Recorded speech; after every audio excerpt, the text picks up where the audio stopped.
natin dito sa Hong Kong. Today is Sunday, day of natin today. So, vlog.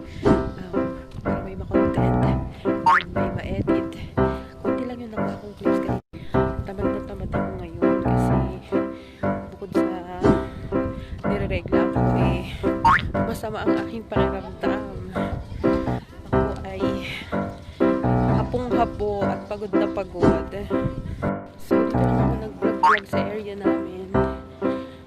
Ngayon lang din ako tumayo. In fairness, kanina alas 3 na ata ako lumabas. Ang ganun ang nangyari. So, sobrang tamad.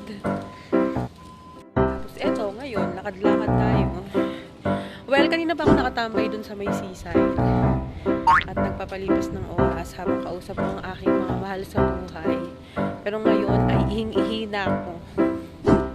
Kaya ang panibago nating agenda ay maghahanap tayo ng CR. So kung bago ka pa lang sa aking YouTube channel, baka naman subscribe mo na yan and click mo rin yung bell para updated ka sa aking mga video.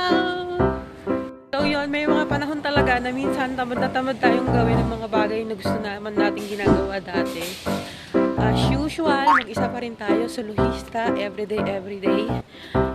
Mahirap naman mag-share ng mga bagay-bagay pagka wala naman lang konti-konti lang yung mga vlog ko kung kailan ko lang matitripan at kung kailan ko lang gusto, diba? Kasi kung pare-parehas lang din naman yung i-share ko na nakatambay lang ako sa may park, sa may dagat, diba? Wala din. So yun, pansamantala habang wala pa tayong kasamang day off at soloista pa tayo, tsaga-tsagain nyo muna kung ano lang yung mga kaya kong i-share sa mga ganitong pagkakataon. Sana hindi kayo magsawa. Usually lumalamig dito sa mga December na or first week ng December, pero ngayon November pa lang nagsisimula na talagang lumamig. Mga October pa lang medyo malamig na, kalahati pa lang ng October.